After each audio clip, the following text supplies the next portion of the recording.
Conservatives are feeling the heavy hand of censorship in the United States and across Western Europe. Their social media accounts are being banned, blocked, and canceled on Twitter, YouTube, and Facebook, often over criticism of Islam or immigration.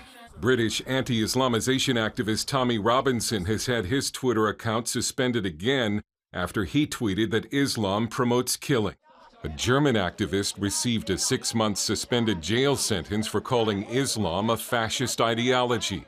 A 65-year-old Swedish woman faced charges for saying immigration from the Third World will lead to low IQs. She was only cleared because authorities couldn't prove it was her. 2 weeks ago, 3 conservative activists were refused entry into Britain because Britain's border police said they were likely to incite tensions between local communities in the United Kingdom. One was interrogated as a terrorist and was asked if she was a, quote, Christian extremist. This is the same British border police which allowed more than 400 former ISIS fighters to return to Britain for, quote, reintegration. Authorities in Britain now seem more interested in fighting hate speech on the internet than fighting crime, and are warning social media users that their comments are being monitored. But Sweden is taking the most aggressive approach against free speech, with a proposed new law that would make it a serious offense to embarrass the Swedish government internationally, and another that would make it harder to show that immigrants are responsible for most violent crime.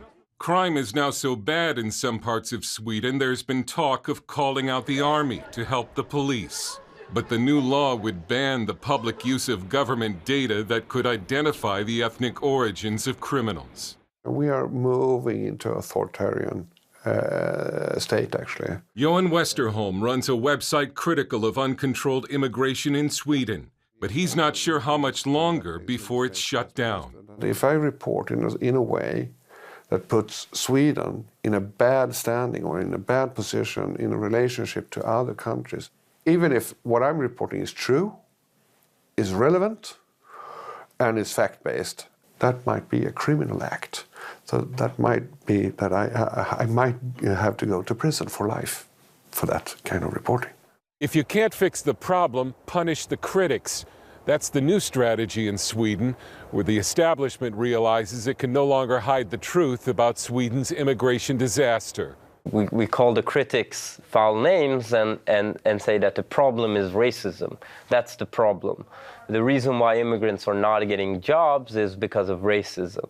Iranian-born Swedish lawmaker Hanif Bali takes heavy criticism for his opposition to Sweden's immigration policy, even though he himself is an immigrant. I'm not only called racist, I'm also called Uncle Tom, and I'm also called house nigger. I've been compared to Dr. Mengele. And it's not from, just average people. This is, well-established opinion journalists and politicians. The Swedish media pioneered what is now called doxing, exposing the identities and addresses of people who express the wrong opinions online. This video we showed you 4 years ago shows a Swedish journalist going to the home of a man who posted in a right-wing forum, and then publishing the video nationwide. The man reportedly lost his job. This group, with a name that means Internet Hate Surveyor, hunts down politically incorrect speech and reports people to the authorities. It receives funding from the Swedish government.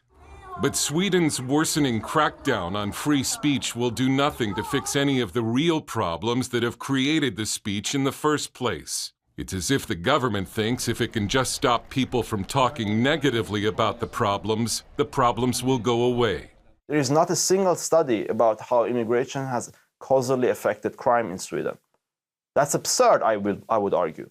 The government, even in the last 12 years, has stopped publishing the statistics. So nobody knows, really, what percentage of total crime last year was committed by immigrants. The numbers are collected, but not used. And Westerholm compares planned new laws to a new McCarthyism that will hunt down and silence critics of immigration.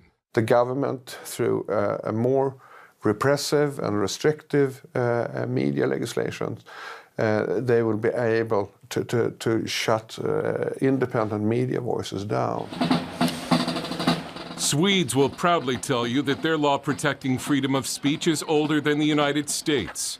But freedom of speech is being crushed in Sweden and across the Western world in the name of political correctness. And it doesn't matter if what's being crushed is the truth. Dale Hurd, CBN News, Stockholm.